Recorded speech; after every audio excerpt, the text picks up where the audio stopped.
Hi, everyone. Welcome back. I'm Gabriel Allen Cummings, And I'm Sonika Garcia, and this is Breaking the Code, a podcast series by the Havas Medical Anthropology team.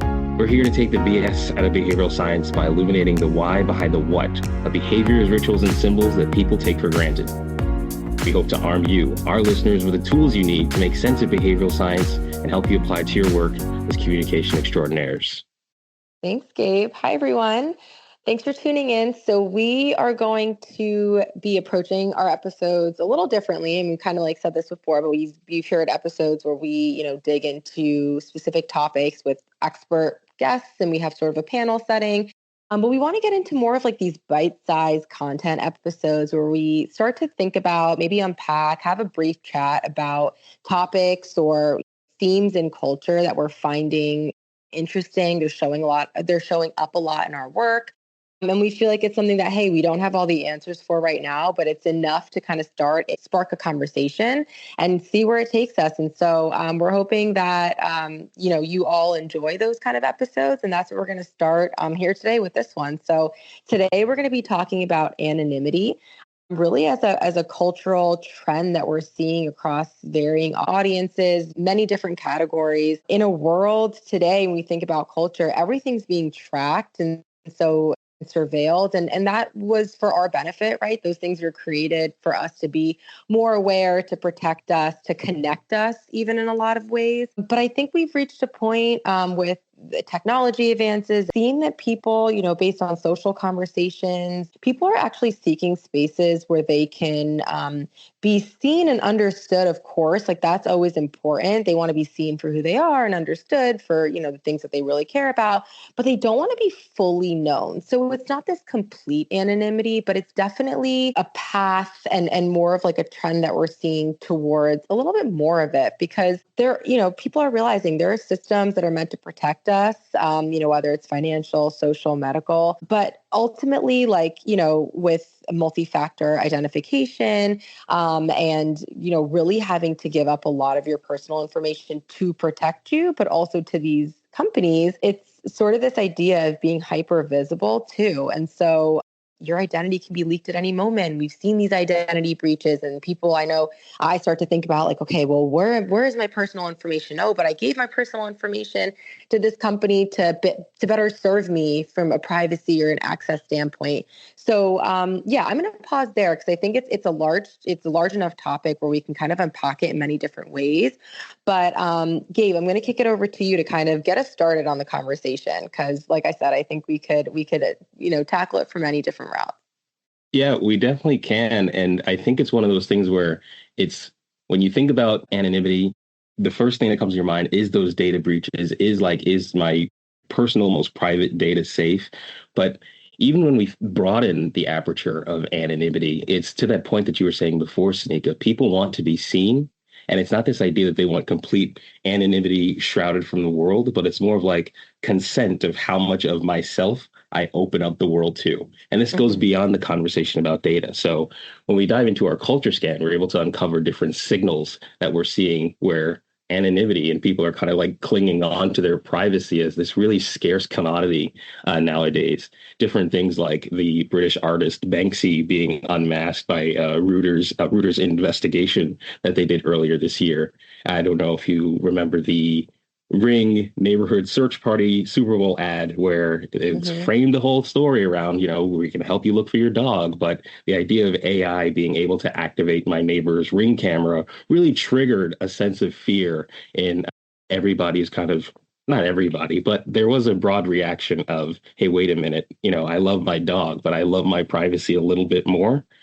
And another place where anonymity it rose to the surface of people's desires is this idea of the meta glasses, this idea of a wearable camera that we can walk around with. It's even more always on and always apparent than everybody walking around with a cell phone, being able to privately, without consent again, be able to observe other people. So yes, it's as much as the data breaches and everything like that, but it's also just walking around in public. We are in an era of surveillance, and we are in an era of feeling overexposed. And there are a lot of fears of those different things kind of bubbling to the surface nowadays.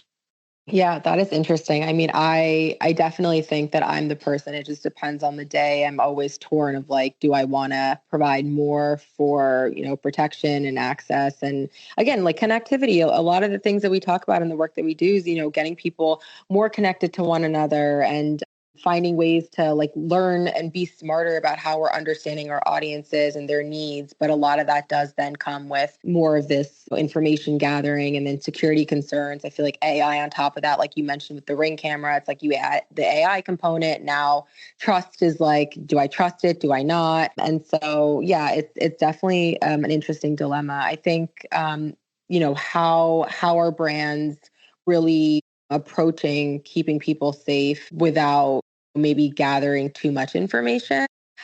Is there anything around that, Gabe, that we've been finding on like the right balance that brands have been striking with how to manage this? It's interesting. And I actually had a conversation with the social media strategist at Havas about this very thing and maybe the value of social media where brands can kind of project who they are first because Mm-hmm. people still have the desire to be able to trust and they need to see a quote unquote full person for as much as a brand can be in order for them to really give out that trust.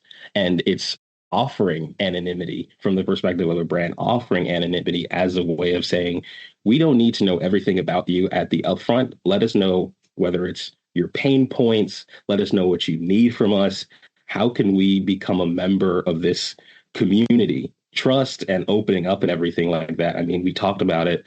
That's the flip side of what we talked about at the top, where people are wary of what's happening to their data. They're wary of being seen and exposed outside. And so one of the conversations that came up yesterday is like there's a certain value in being able to go onto Reddit and be able to like share your story behind just a you slash whatever you wanted to name yourself, however you wanted to identify.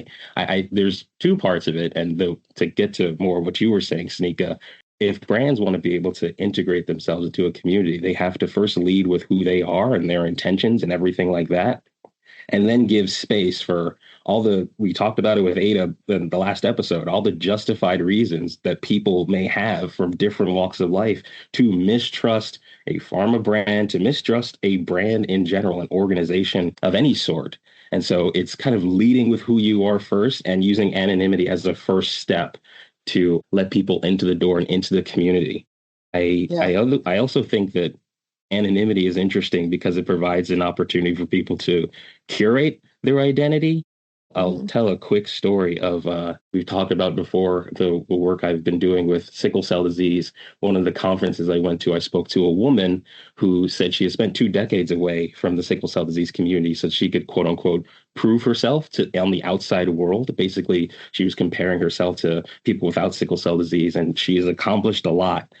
Wow. Um, what I was also, I very much admire her and look up to her and Yeah. everything, but I asked her, what brought you back? And she said, I got an email from the organization who was running this big in person conference. And they said, would you like to host a virtual class? Again, this really anonymous, you can approach at a distance. I think one of the things about this story is that she was able to engage with the sickle cell community on her terms and be able Mm-hmm. to find her way back to now she's speaking in front of this big room of people and giving these presentations and hosting a class every week. And it grew from an opportunity, but it grew from her perspective and her deciding when she wanted to lean in, not a brand necessarily pulling you all the way in. So I thought that was an interesting story, both as far as like how a brand can leverage anonymity and how an individual can use anonymity to curate who they are in this moment. This is a time in her life where she was like, I'm ready to teach. And so it was a nice way to line Yeah. up everything. And that example reminds me of another example, just speaking, within health specifically, because I think you're listening to this and you work in healthcare communications and we think about our audience, we think about like, okay, how does anonymity show up in like what our audience desires and like how they want to, then again, engage the same way that you just mentioned that sickle cell example. I know we had, Jenny had shared an example in the rare disease space where, online gaming and I'm probably butchering this example, but like there was an individual who was living with a rare disease. a teenager, I believe, and really leaning that audience within the rare disease space, really leaning into online gaming, where you do get, obviously in the gaming world, you can select any name that you want, and no one really knows who you actually are. But just the fact that that was almost therapeutic and sought out for this individual, because like, you're not then attached to like this person who has a certain condition, who's living a certain type of way with these limitations. Like, you can really just be whoever you want to be. And I know, like, okay, be whoever you want to be. That kind of sounds like, okay, we've heard that, but like, no, like really leaning into the fact that a lot of people, because of the certain health conditions they live in, they are seeking out these opportunities. So while we find opportunities to celebrate them and connect them and give them the platform to speak about it. I mean, not saying that that's not right, but also realizing that there's a flip to that, that they might actually seek more of like a private, anonymous life, and wanting opportunities still to feel connected and maybe even speak about their condition when they want, but again, not tied to like their true, who they are, and they maybe want to curate a new identity for themselves.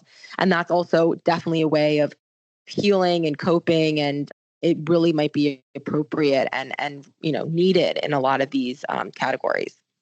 Yeah, and I think that the idea of curating an identity is so prevalent and so strong, and it came up in the conversation that we were having yesterday again with the social media team. But one thing that they were sure to bring up, and of course this is prevalent on social media and kind of what you think of when you think of anonymity in the first place, and it's this idea that anonymity is a two-sided coin, right? So anonymity on social media is often associated with, you could be aggressive, you could be bullying, we reveal your true self by revealing the darker side that you intentionally don't show anyone else. Not necessarily an more malicious example, but one that kind of struck us through some of the work that we were doing. And again, one of the inspirations for why we're talking about anonymity was a project that we were working on for a sexual wellness brand. And they asked us, can you help us get into the mindset of Gen Z that are currently caught in this quote unquote sexual recession? They're having less sex than the older generations are currently, and definitely at less sex than the older generations were having when they were in their 20s. One of the things that we found was that Gen Z is interested in pleasure at a distance. And so at CES, we saw Lovense come up with the compatibility doll, the remote intimacy. They're like, if you talk to Gen Z about dating, they're not saying they're dating anyone. They're saying we're just talking. Oh no, we're just Yeah, hanging out. I don't really like him. Like those are the things that sure. people kind of say. It's everything is the sense of control is one thing that comes through with anonymity. It's giving control to the other person. It's a brand giving it to an individual. It's an individual claiming it for themselves. And that's, again, it goes to the top of what we're talking about, where that fear comes from. I think the interesting thing and why people call it a recession and everything like that is because it's difficult to pinpoint like what Gen Z actually is looking for here. And so just as far as anonymity goes, it could be anonymity for anonymity's sake sometimes when it comes to giving out anonymity. So just something to be aware of when you're exploring anonymity, how to give it out as a value, and whether or not it's actually making a big difference. I think those rare disease examples, the one that you gave and the one that I gave, Sanika, are like really strong examples of like how people are able to shed certain titles of themselves or gain new ones that they're really looking for. Because we talk about that a lot too. I am more than my disease. How can you become more or different from your disease if you're ever able, if you can't escape, like if you can't escape in any way and claim some of that anonymity? Yeah. Yeah. That was a really good example. I mean, these are the things that we find in our like culture scans that we do. Brands ask us to get inside it, the mind of our audience and provide these insights. And we do these conversation scans. And these are the kind of things that we end up finding that we might be surprising. I mean, it was definitely surprising to me, and like the loose connections and the anonymity within the space of sexual health. So yeah, that thanks for sharing that, Gabe. Okay, so we're gonna wrap this. I mean, I think we could obviously unpack more here, but I hope that if you're listening, you kind of have this like clear idea of like the ways to start thinking about this as it relates to your brands or your audiences, or, even if it's not anonymity, right? It's just like realizing that there are these larger, higher order cultural trends that really apply to obviously like humans. That's what we're finding out about them, but really apply to every category and all the brands that we work on. So yeah, hopefully we sparked some thinking. And anything I missed, Gabe? Yeah, I'd just say if there's any kind of thoughts that jump out of you from some of the work that you're doing, either, our friends at Havas or outside, feel free to send us a note. Half-baked ideas are welcome. We love to work with ideas big and small of any kind. Yeah, medicalanthropology@havas.com. Thanks, everyone. Thanks, everybody. The Havas Medical Anthropology team helps brands translate cultural and behavioral insight into strategies that disrupt and resonate. What we unpack today is exactly the type of lens we bring to understanding audiences and designing impactful communication. If this sparked an idea, or you're interested in working with us, reach out at medicalanthropology@havas.com. Until next time.